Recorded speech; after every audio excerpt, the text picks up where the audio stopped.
Okay, good afternoon, everyone, and welcome to this breakout session entitled The Role of Collaboration in F&B Growth. We know that in today's competitive F&B landscape, successful collaborations are really essential for driving growth and innovation. So during this session, we will try to explore the essential elements of successful F&B partnerships, including trust, communication, shared values, and mutual benefits. We'll also try to discuss topics like legal and operation aspects of partnerships and how those elements can help F&B business to grow forward. So I would like to give the opportunity to our panelists to introduce themselves. Mr. Jack. Yes, thank you. Hi, good afternoon, everyone. My name is Jack Nguyen.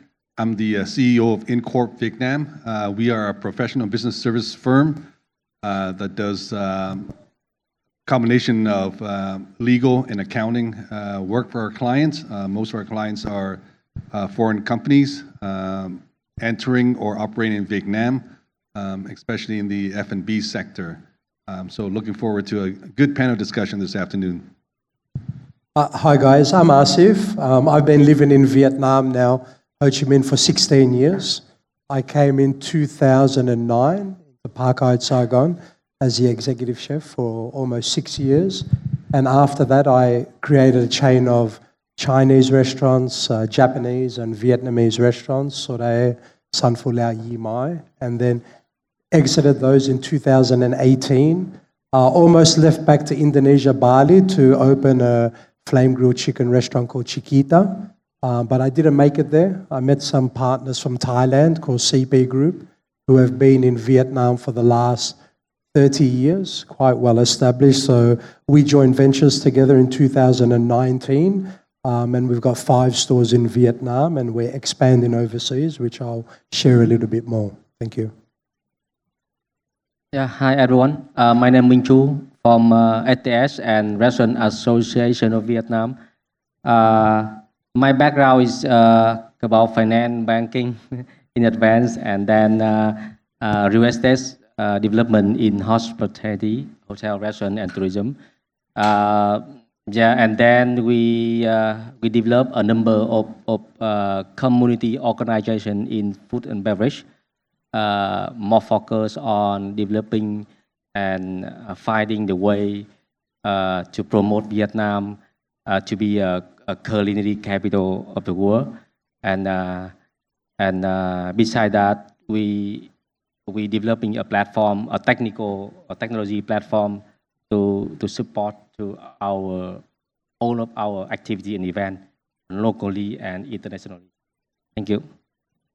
Hello everybody, my name is Hưng. I'm come from the small company named Boscaras Coffee Roaster, and also the academy named Boscaras, and we operate like in specialty coffee here in Vietnam, and very happy to be here and to share about our company and what we have done and maybe in the future. Thank you very much. All right, thank you all, and we look really forward to hearing your insights. All right, let's start. So with more of a general question, and what are the most essential factors for building and maintaining strong partnerships in F&B industry? Mr. Asif, if you want to start. This one's important. I think a lot of us have had partners and things haven't gone our way because I think we never set the vision and the structure from day one where we need to be in the future. Sometimes partnership is a bit short term. So I'm super blessed and lucky the last 5 years. I have met a global group who are very strong in Vietnam. They've got the right ethics, high quality food ingredients. They're community builders in Vietnam. So we share the same values. And when I spoke to them about our brand, which we are now growing globally now, today they've always stuck to the grounds and supported me as a founder from day one. So I think it's very important to have strategic partners. It's not all about money at the end of the day, but what partnerships can value. So when I met CP, obviously they are quite strong in the chicken pork industry, and as a chef, I couldn't have dreamt anyone better to have a beautiful, high-quality chicken supply behind me. So we started the journey in Vietnam today, and they're in 22 countries around the world. So strategically, it was the right choice for me, because every time we open Chiquita in 22 other countries, they will be the first source of ingredients for all our franchisee partners or whoever's there. So this is quite important because I have been in other partnerships here in Vietnam. It went through its hurdles because we weren't aligned, and it was quite difficult. But anyhow, moving forward, I'm super excited to say trust, transparency, respect, all the basic fundamentals that we sometimes forget in life. I think that can be the key to success in partnership. Thank you, Azif. Mr. Jack, would you like to add something about the key essential of how to build a strong partnership in the F&B industry? Yeah, sure. We our firm covers multi-industry. F&B is obviously one of them, but I give the same advice to all foreign companies that are looking to enter Vietnam. Is trying to find a very good local partner. First off, to do market research with, to understand the market, because customer tastes. And secondly, I would suggest working with a strong partner to open or launch your business, whether it's F&B or any other business. If you look at, everybody's excited about the size of the Vietnam market, right? Over 100 million people. They see ka-ching dollars in front of their eyes, but especially for F&B, it's truly, I think it's a hit and miss. You see in the past, I've been living in Vietnam pretty well since it opened to the world in the mid-90s until now. People will get excited bringing in big, successful brand into Vietnam.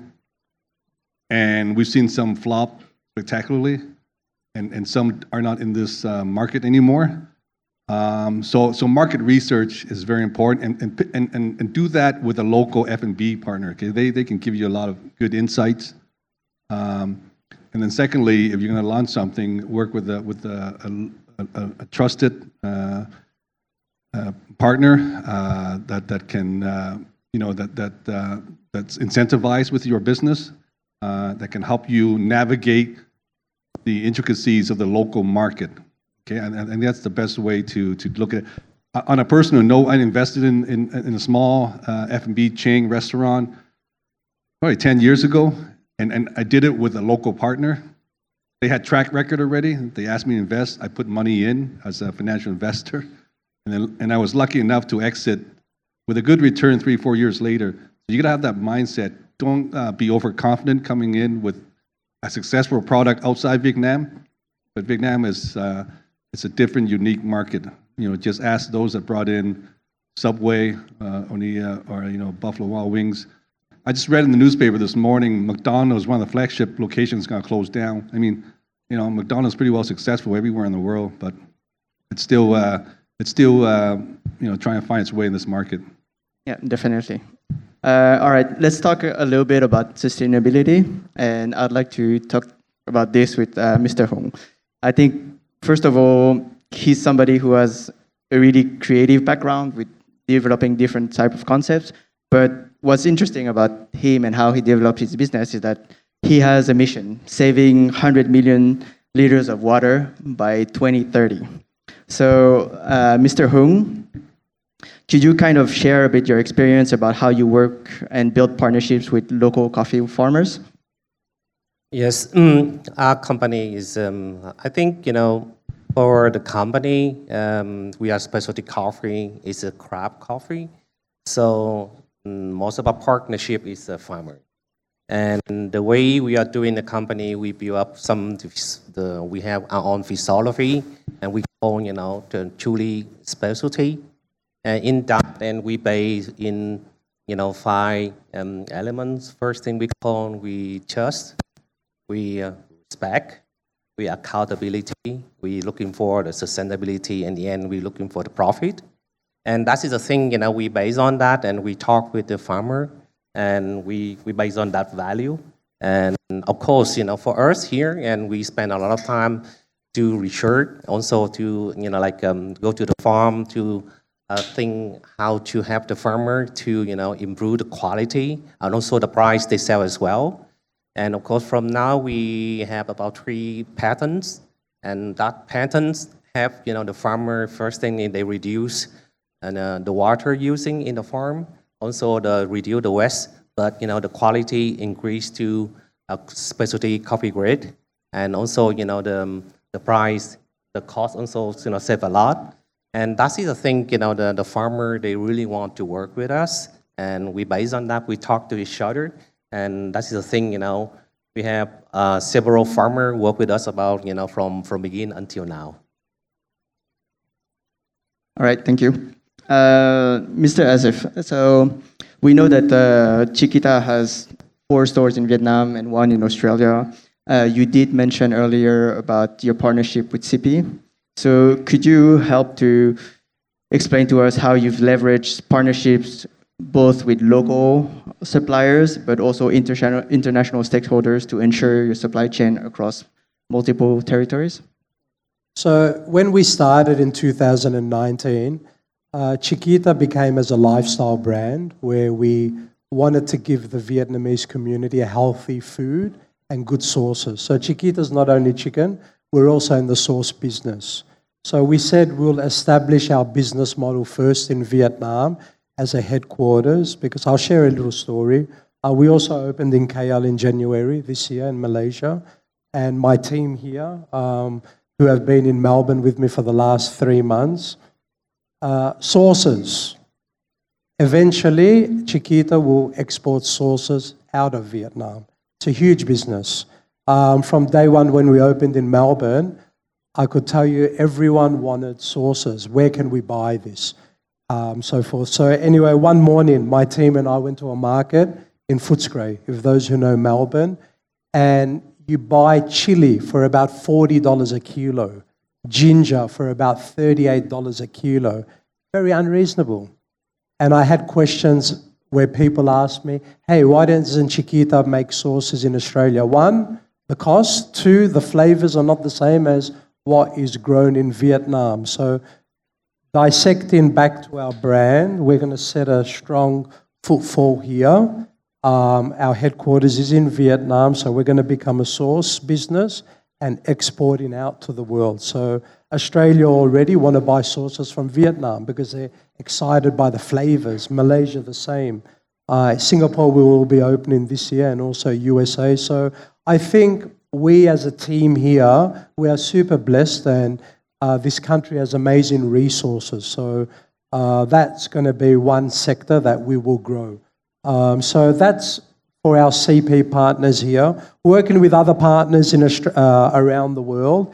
If CP doesn't have a farm in, say, Australia, they don't have. So we look for the best quality location for chicken, fresh chicken. So we do find partners who have the same brand love, vision to serve our customers good, healthy food. So that's kind of the vision has to start in Vietnam. And then we do want to grow into other areas.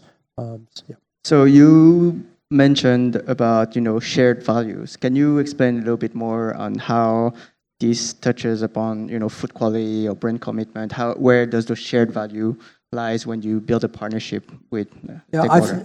As an F&B person, being in the industry for over nearly 25 years, I have a philosophy. What my kids don't eat, you won't eat. And I've driven on that philosophy as a chef. So I think in Vietnam itself, in 16 years I've been here, Vietnamese have access to great quality food. They know.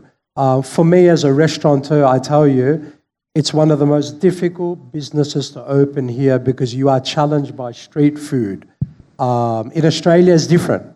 Singapore has street food, but Australia, we don't have street food. Everything goes in a restaurant. But in Vietnam, wow. I did open a Vietnamese concept many years ago called Yi Mai, I tell you, it was a nightmare for me because 10 different Vietnamese on the table had 10 different feedbacks about this soup, that thing, and that. So we're in a hard market, but I can tell you, when your Vietnamese guests love your brand, they're very loyal customers. They will be with you forever. So that's why I'm here for 16 years, guys, and I continually call this home because the opportunities for Vietnam and globally, there's a great connection. So last follow-up questions. What are the challenges and opportunities when you build alliances, like with partners like CP and or local partners in local markets? I think the biggest challenges is quality control and consistency in every F&B unit. I think as strong as SOPs are, so I can share a little bit about my story. We're fresh. As a chef, you want everything fresh.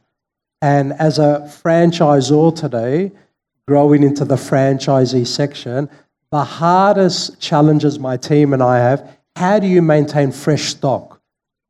That's the biggest challenge. Now, you'll see other franchisees, most successful franchisee, in my opinion, they're dealing with frozen produce.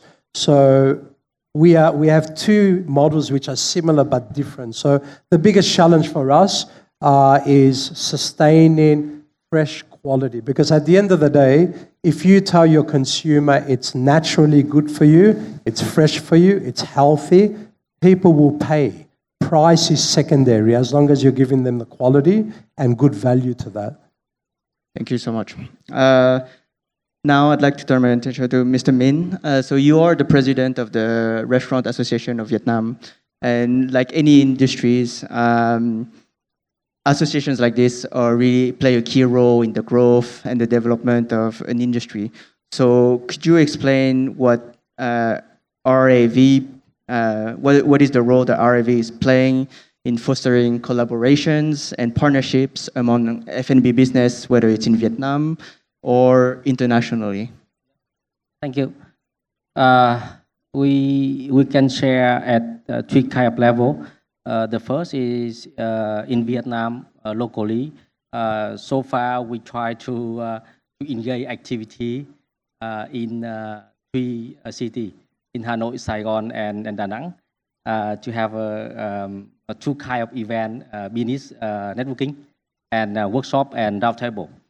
For workshop and roundtable, we gathering experts in the industry to talk about what is the challenge, what is how to promote, how to bring Vietnam to be the capital gastronomy center of the world. And at ASEAN scale, in Singapore, 28 June, we just took the role from Singapore as a president of ASEAN Restaurant Association Alliance for 24 and 25. And at this kind of project, we submit three initiatives. The first is the tourism, gastronomy tourism among ASEAN. The second one is a restaurant competition. The third one is trade promotion. Trade exhibition among ASEAN. And the last one is restaurant business productivity. We this 24, 25, with those kind of activity, we try to bring many business, FB business from ASEAN to Vietnam, and we try to connect FB stakeholder with ASEAN market, and especially we have an event in May of 2025. It's a restaurant show, and many F&B business among ASEAN will come to Vietnam for the show and networking, connect with Vietnam market.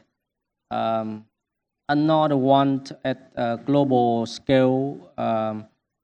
We are working with some organization, global organization like World Association of Master Chef and World Food Travel Association. We are a number of activity, co-branding activity with World Food Travel Association to connect Vietnam to the world. And there are a number of awards for company, for F&B business in Vietnam. 6 kind of award for F&B business in Vietnam, and 2 cities. We're planning to award 2 cities in Vietnam to be a culinary capital. It's awarded by World Food Travel Association.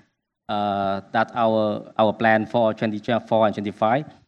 And we will kick off the whole project to bring Vietnam to be a career capital in November, in an event in November. And we hope it will be a platform to really connect many kind of stakeholders in Vietnam, in the MB sector, with ASEAN and global business. Yeah. Okay, thank you.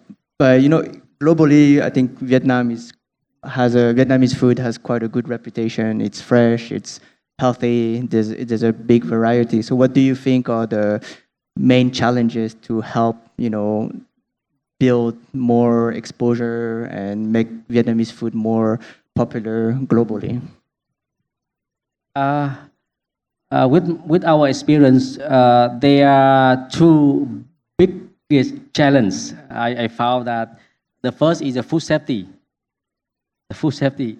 In every international conference, I myself try in Vietnam and international.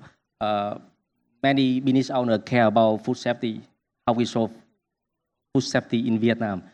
The second thing, it is exactly the topic today. From the approach of the project, Vietnam, the journey to become a gastronomic capital of the world, there are three major pillars of activity. The first is a culinary culture. The culinary culture. The second one is exactly the collaboration. We have to create an environment that easy for not only local but also international business owner to come to work together, right? The third pillar is about economic side, how to add more value to food and beverage business. That's why we work with Singapore to run a series of training programs about restaurant business productivity in Vietnam coming. Yes, the biggest challenge I found, the first is the food safety we have to solve. The second one, how we work together more effective, not only locally but also international partner. And the rest, we believe that we have a good strength, especially in culinary culture. Yeah. Definitely. Thank you so much, Mr. Chu. So, Mr. Jack, so your company is a business service provider in the F&B space. Could you share with us what you think are the key challenges and opportunities in this industry for Vietnam when they seek partnerships and collaboration? Yeah. Okay. So if you're a foreign company that is in the F&B space and you want to enter the Vietnam market, obviously getting the proper licensing approval before is a key. This should be straightforward for the F&B industry versus the others, but you got to make sure if you set up 100% foreign company-owned F&B company, then you get your proper investment registration certificate and then the enterprise registration certificate, and that usually takes anywhere from 1 to 3 months. However, you can set up a local company, which is a lot easier and faster and less compliance. Then you need to find a local partner or local nominee that can help you set up the local company. Secondly is if you hire the labor force, you got to be cognizant of being compliant with that. Make sure that your labor staff are you have proper labor contracts with them, and if you're using part-time students, you can, but you got to figure out how you're gonna hire them, whether it's on intern basis or contract or full-time, because each have their own issues, and if you if you bring someone in full-time, for example, your F&B manager, supervisor, you got to make sure the contract is compliant with government regulations. We all know that when someone is hired full-time or they're in an indefinite contract, it's very hard to terminate that employee. And lastly, some companies don't succeed in Vietnam, and you decide to close up. Closing procedure is pretty tedious as well. So those are some of the compliance matters if you like to enter the Vietnam market. The other thing I'd like to say is that FB is very competitive, and I go back to my earlier point that you need to do your market research carefully before you establish a legal entity in Vietnam. Go through all those procedures. It's very painful already. Make sure your concept works in Vietnam, right? Make sure Vietnamese like the food, and it's for mass market, not just for a particular group, whether it's foreigners or expat. So those are some of my advice for F&Bs that want to open in Vietnam. But when we talk more about partnerships, what do you think are sort of the risks or the challenges when entering or choosing a partner in Vietnam in terms of legal or financial or operational aspects? Yeah, all those legal issues aside, I mean, you got to do your due diligence very carefully on the partner. If you don't know that partner very well, you got to do your what I call KYP, know your partner homework. Make sure that the vision, the objectives are aligned, and partnership is is like entering into a marriage. I mean, you got to make sure both are aligned, both get along very well. That's very important. You may have disagreement, but there needs to be an understanding how you resolve that.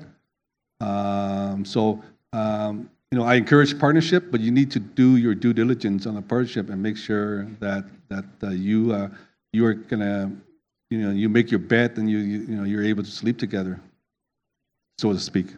Right. Thank you. Okay, so we're now going on to the Q&A phase. So if anybody has any questions for our panelists, please. Yes, we have a microphone for. Hello, good afternoon. My name is Anne, and I'm from a new business. So we're just opening up, and we're sort of a specialty. And I want to direct this question to Mr. Hưng. Because we are going to be a specialty business that is very focused on the agriculture output, like coffee. So do you have any tips on how to navigate the relationships or the partnerships, especially with local farmers and local artisans, when it comes to long-term growth and insisting the quality, the consistency of the quality of our produce? Thank you. Thank you for your question. I say, for our philosophy when we're doing, the coffee business, specialty, we say, truly specialty, and we put the name, like a profit into our philosophy in there. And for us, when we grow we work with the farmer, and we have something like, the pattern. We work with the farmer how to help them to increase the price, reduce, the cost. And of course, in coffee, honestly, if now you see a lot of people doing the specialty coffee segment, if you look back into, 8 years ago, specialty coffee in Vietnam is zero. And especially for Arabica here in Vietnam, almost zero, because Vietnamese people don't drink Arabica coffee. That's why we face a lot of problem at that time. But we put a lot of effort in that to grow the specialty coffee. And how we doing that? As we say, of course, we now the Boscaros, we have 3 patents, and that patent can help. We can make the specialty coffee with a big quantity. Before it's nothing, and now it's a big quantity we can produce. Last year we produced about almost 100 tons specialty coffee quality. How we can do that? We say the first phase we have the technology we call the deep wash, where we can make. Honestly, you are not in the coffee segment. That's why in Vietnam almost the people grow the variety of coffee called the Cantimore. And we had a funny story about one guy he worked with us. He never drink Cantimore. He hated it, and he said but we produce the Cantimore quality, and he run it, and he didn't expect that is coffee from Vietnam. And from there we can make the quality is really high spoil for the Cantimore variety. And we have after that we move to the second phase we call re-fermenter. That's we reuse fermentation water. We reusing that. That's why we save a lot of water.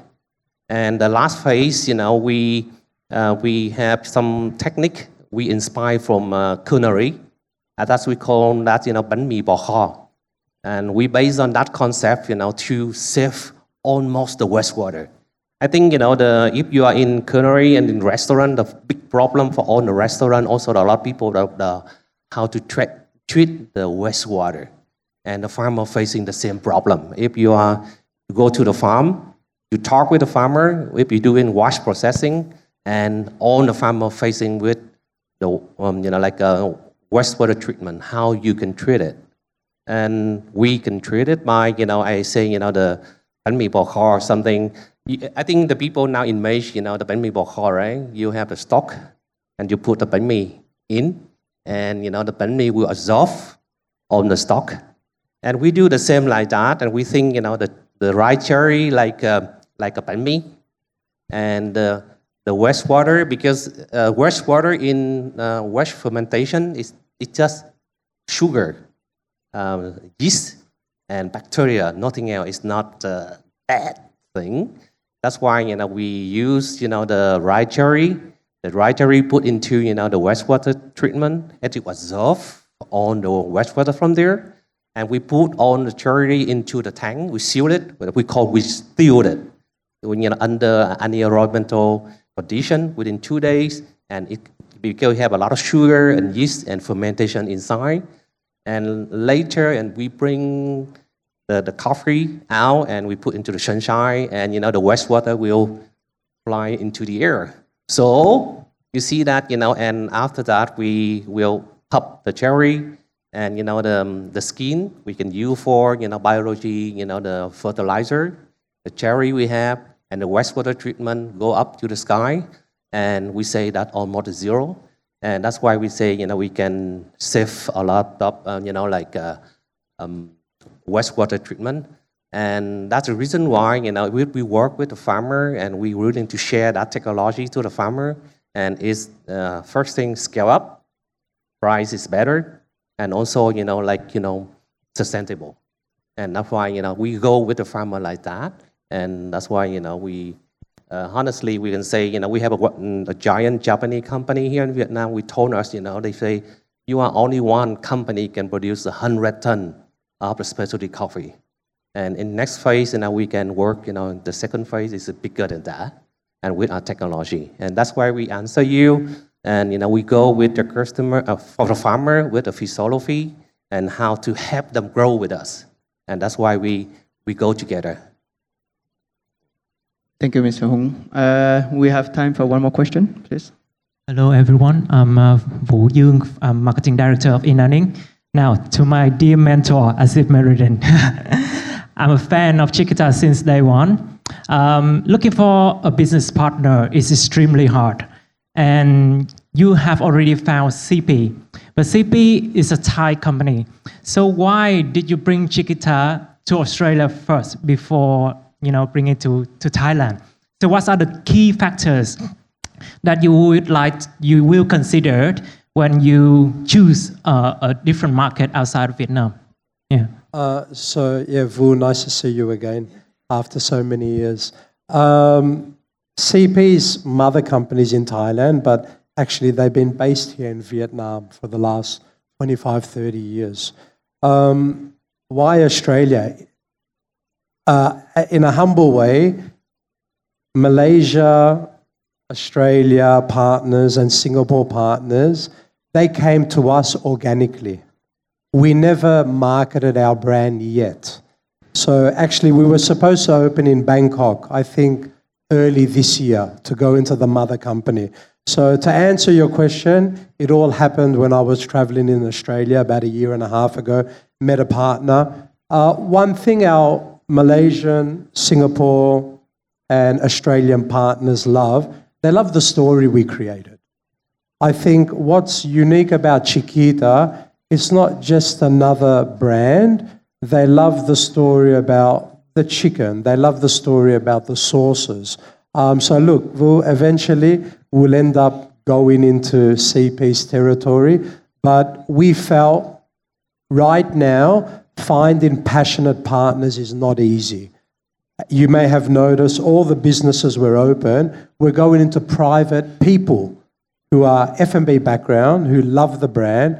We're not looking at equity-driven companies today because we have one behind us already, CP. So I think market entry for Chiquita is, it's not about 100 stores, it's about one amazing store and organically growing. So I hope that answers your question. Thanks. Thank you, Mr. Azif, for this insight. So that's all the time that we have for today. I just want to quickly summarize that we understand that in F&B business, partnerships are very important. And for them to be successful, they need to rely on a few elements like trust, communication, shared values, and mutual benefits. And it's not just about partnerships, but it's also about building relationships like Chiquita and CP, like Mr. Hung and his network of farmers. But we also know that associations like RAV play also a key role in supporting the industry and its stakeholders to develop the industry locally and internationally. But partnerships also needs to be taken into consideration, whether it's in terms of legal, of operations, or of financial aspects. So I would like to thank again all our panelists today, Mr. Hung, Mr. Min, Mr. Azif, and Mr. Jack. Thank you so much for sharing today. Thank you.